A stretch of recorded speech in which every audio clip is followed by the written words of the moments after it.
वह शब्दांश जो शब्द के पीछे आकर शब्द के अर्थ को बदल देता है। ठीक है, जो पीछे लगता है, कहाँ लगता है? पीछे लगता है।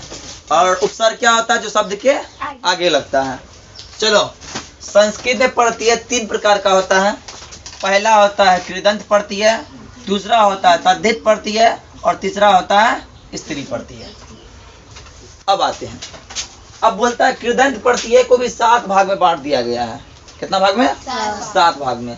पहला सत्री या सानच, सत्री और सानच। दूसरा में क्या आता है? कत्वा और लियब। तीसरा में आता है कत और कतवत। चौथा में आता है अनियर। पांचवा में आता है तबियत। छठा में आता है तुमुन और 7वां में आता है ल्यूट प्रत्यय। अब आते हैं सत्री प्रत्यय क्या है? यह प्रत्यय वर्तमान काल में हुए अर्थ में आता है, जो वर्तमान काल का अर्थ है। ठीक है, जिसका हम वर्तमान काल के लिए वो पढ़ता है। क्या होगा? पठन, पठत, पठंती। ठीक है, स्वपठत, स्वपठन, स्वपठंती होगा ना, वो पढ़ता है। तो यहाँ क्या होगा? वर्तमान काल के लिए आ गया।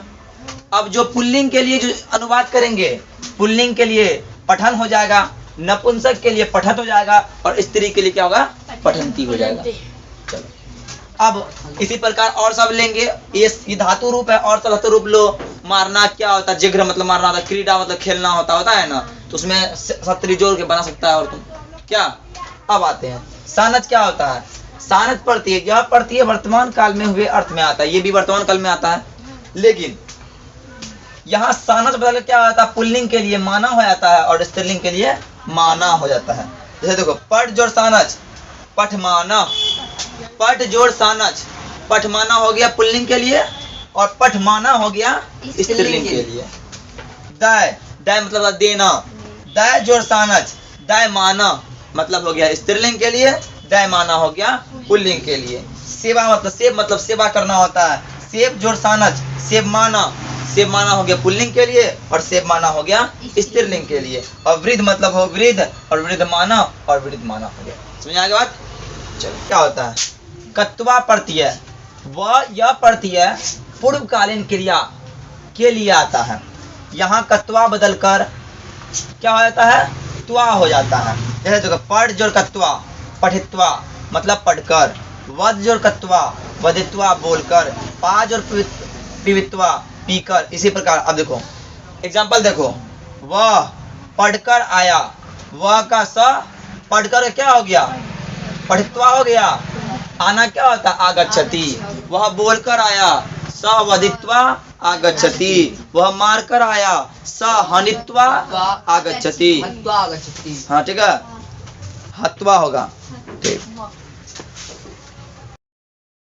देखो क्या है? अब लियप प्रत्यय क्या होता है? यह प्रत्यय साहित्य की भाषा में प्रयुक्त होता है। जब साहित्य वगैरह लिखता है तब ये भाषा का उपयोग किया जाता है। ठीक है, लियप का यो रह जाता है।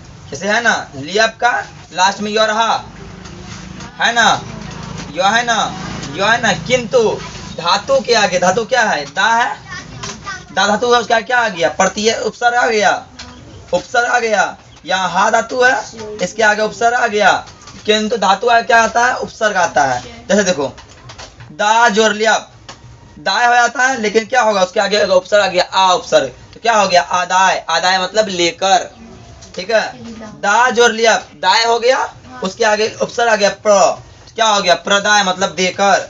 और हा जोड़ लियप, हाय हो गया, उसके आगे क्या आ गया? उपसर्ग, वी आ गया, तो विहाय मतलब छोड़कर।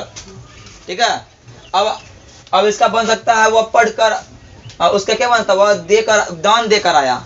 वह दान देकर आया, तो क्या होगा? वह दान देकर आया।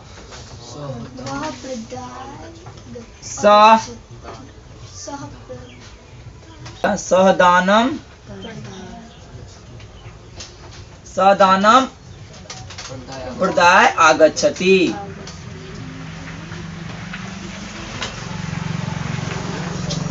तो वह दान देकर आया, क्या हो जाएगा? सदानम प्रदाय आगच्छति। समझ आ गया बात? चलो उतारो।